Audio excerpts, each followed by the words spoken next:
Menariknya Pak Prabowo waktu di acara PKS bilang ada seorang tokoh, yang mau menang sendiri, yang mau terus berkuasa, yang tidak bisa mengontrol hawa nafsu kekuasaan.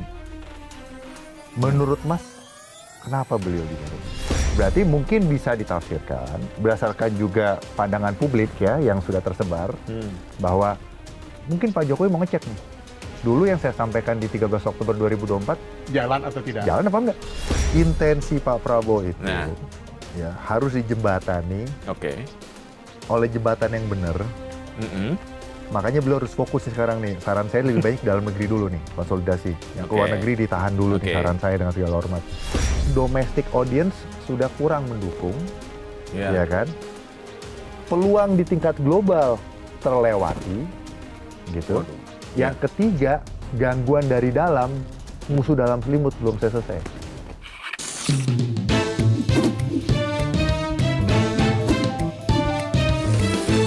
To the point aja.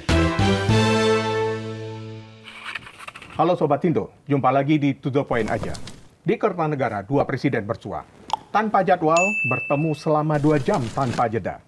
Publik pun bertanya, apa yang dibisikkan dua tokoh ini? Sekedar silaturahmi atau sinyal reshuffle mulai berbunyi? Saya Ika Kesuma. Dan saya Pung Purwanto. Dan kami akan mengulasnya lebih dalam bersama analis geopolitik dan keamanan, Wibawanto Nugroho Widodo. Halo, Mas Wibawa. Apa kabar, Mas? Baik, selamat siang, Mas. Ya. Sehat-sehat ya, Mas? Sehat-sehat, Mas. Ini kita ngobrol-ngobrol soal pertemuan yang di Kertanegara tanpa jadwal, 2 jam tanpa jeda. Ini menarik banget nih, Mas. Dan keduanya setelah pertemuan tidak ada memberikan pernyataan apa-apa. Makna apa sih kalau Mas Wibawa melihatnya secara politik kita, dua pertemuan, yang satu mantan presiden, yang satu presiden yang sedang menjabat? Oke, terima kasih pertanyaannya. Nah, sebelumnya kita mencoba melihat dari sejarah dulu, dan kita melihat dari perspektif yang ada di publik, gitu ya. Yang pertama adalah sebelumnya telah terjadi pertemuan 13 Oktober 2024, ya, di mana seorang presiden waktu itu Joko Widodo memanggil seorang menteri pertahanan yang notabene adalah pembantu beliau sebagai menteri dan akan menjadi presiden. Berarti hubungan powernya adalah yang lebih tinggi secara hierarki pemerintahan memanggil, ya, memanggil yang lebih rendah begitu. Dan waktu itu Pak Prabowo dalam kepentingan untuk bagaimana supaya proses transisi kekuasaan itu berjalan dengan baik. Ya, karena kita harus persepsikan dalam perspektif demokrasi, presiden adalah pelayan rakyat, bukan raja, gitu ya. Jadi beliau berpikir bagaimana yang terbaik untuk kepentingan nasional, untuk rakyat, sehingga proses pelantikan dan transisi itu berjalan dengan baik. Nah, tetapi tentunya kalau yang memanggil yang lebih tinggi, pasti ada arahan-arahan. Nah, begitu. Nah, selanjutnya sekarang terjadi lagi pertemuan 4 Oktober 2025, tepat hampir 1 tahun. Hampir 1 tahun. Hampir 1 tahun, kurang sedikit ya, Mas. Kurang sedikit. Kurang sedikit ya. Kurang beberapa hari lah. Ya, di mana seorang mantan presiden datang kepada presiden incumbent. Ya. Nah, ini perbedaannya. Perbedaan situ. Kalau di tanggal 13 Oktober 2024, presiden yang sedang menjabat pada saat itu Joko Widodo memanggil presiden yang akan menjabat. Kalau sekarang mantan presiden Joko Widodo datang. Kalau kita lihat kan tanpa ada panggilan, tanpa ada undangan. Berarti sama dong. Yang mau ketemu Pak Jokowinya. Dulu Pak Jokowi mau ketemu, sekarang Pak Jokowinya mau ketemu lagi. Ya. Berarti mungkin bisa ditafsirkan berdasarkan juga pandangan publik ya yang sudah tersebar bahwa mungkin Pak Jokowi mau ngecek nih. Dulu yang saya sampaikan di 13 Oktober 2024, jalan atau tidak? Jalan apa enggak? Jelang 1 tahun pemerintahan. Betul. Prabowo. Sementara Pak Prabowo mempunyai interest. Beliau harus mendapatkan restorasi kepercayaan publik kepada pemerintahan beliau. Beliau diperhadapkan kepada pilihan harus melakukan kebenaran sebagai fondasi beliau untuk melakukan transformasi nasional. Untuk beliau bisa melakukan transformasi nasional, berarti beliau harus mendapatkan collective will dari seluruh komponen. Collective will itu, saya sudah sampaikan sebelumnya, tidak bisa dipaksa. harus secara organik muncul, secara organik menguat. Ya, sehingga dari mayoritas rakyat Indonesia itu tidak mendelegitimasi pemerintahan sekarang dan Presiden Prabowo, tetapi memberikan legitimasi. Sementara dari Pak Prabowo sebagai presiden, beliau tidak mengalami apa yang disebut demoralisasi, tapi mempunyai kekuatan moral untuk melakukan breakthrough. Nah, beliau di sini juga harus ingat, kita adalah bangsa teistik, negara Pancasila, satu ketuhanan yang Maha Esa. Jadi yang berkuasa atas hidup kita, alam semesta, perjalanan bangsa Indonesia adalah Tuhan yang Maha Esa. Berarti kita hanya boleh berhutang kepada Tuhan. Nah, Pak Prabowo di sini juga diingatkan bahwa beliau tidak berhutang kepada siapapun, berhutang kepada Tuhan yang memberikan kesempatan lewat cara apapun, lewat berkoalisi dulu dengan partai A, partai B, partai C, running dengan anaknya presiden saat itu, tetap yang memberikan mandat kepada Pak Prabowo, yang mengizinkan Pak Prabowo masih hidup, masih sehat, masih bisa jadi presiden sekarang adalah Tuhan. Sila satu, untuk mewujudkan kemanusiaan yang adil dan beradab, menjaga persatuan Indonesia.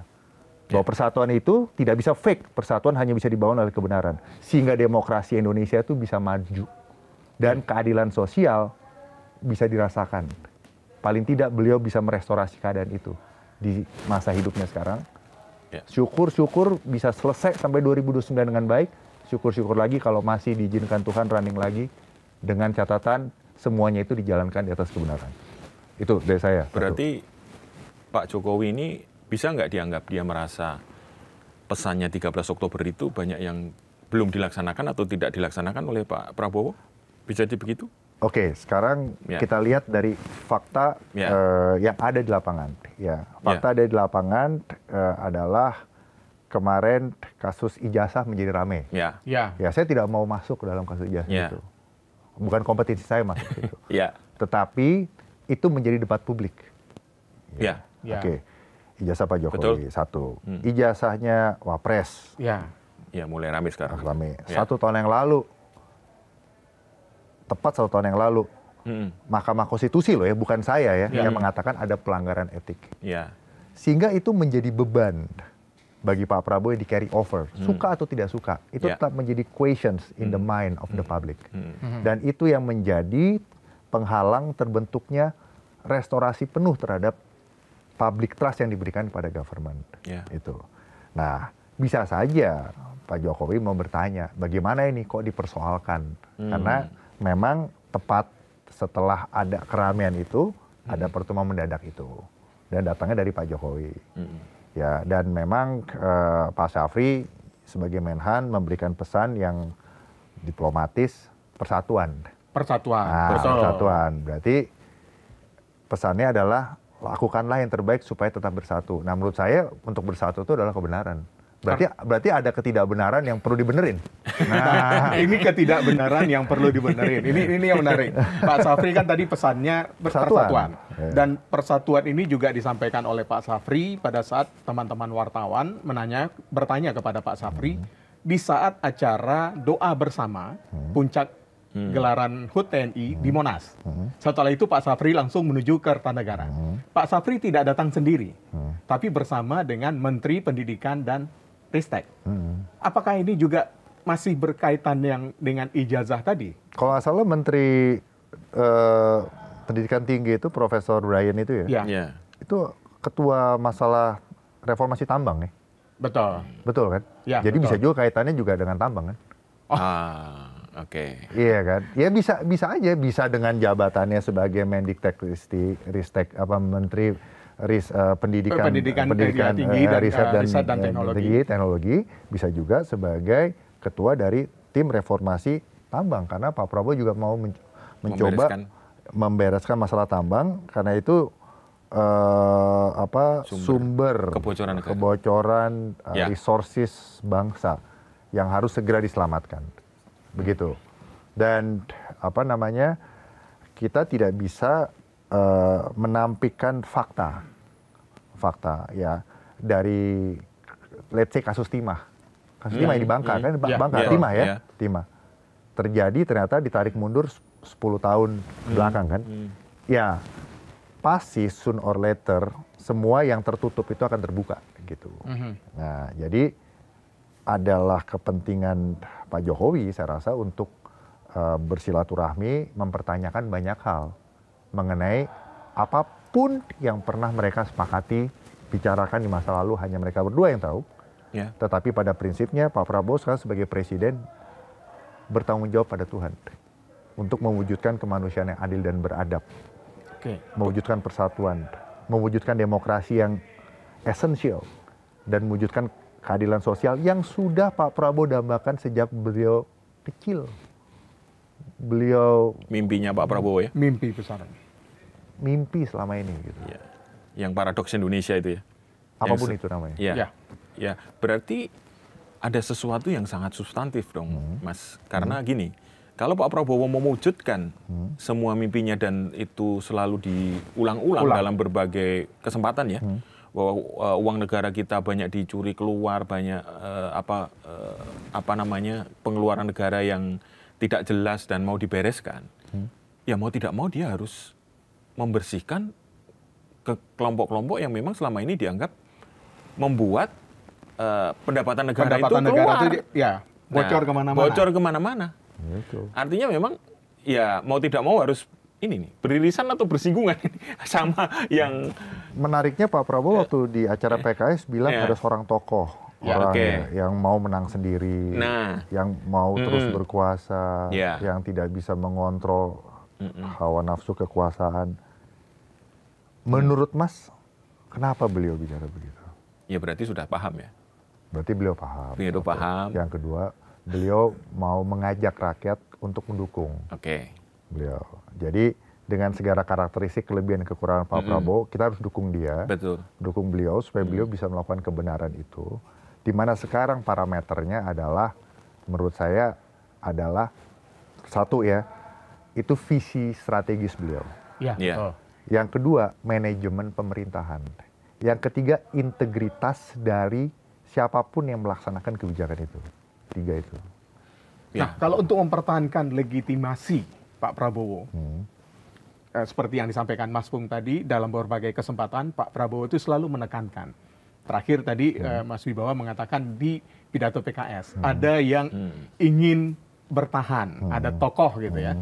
Nah, kalau kita lihat dari pertemuan yang mendadak ini, Mas Wibawa, apakah memang terlihat bahwa Pak Prabowo itu ingin menghilangkan bayang-bayang Jokowi yang selama ini melekat di publik? Ya, kalau publik menilainya ya, publik secara umum menilainya Pak Jokowi itu bukan hanya menitipkan anaknya, Pak terima kasih anak saya sudah dipilih menjadi calon wapres Bapak, silahkan Bapak memimpin dan biar Tuhan yang menentukan arah perjalanan anak saya ke depan dan bangsa ini. Ternyata enggak. Ada penafsiran mengatakan Pak Jokowi masih bermain dalam pemerintahan lewat anaknya. Ya itu kan publik ya, bukan Wibawa yang ngomong. Betul. Kan itu yang banyak yang banyak gitu.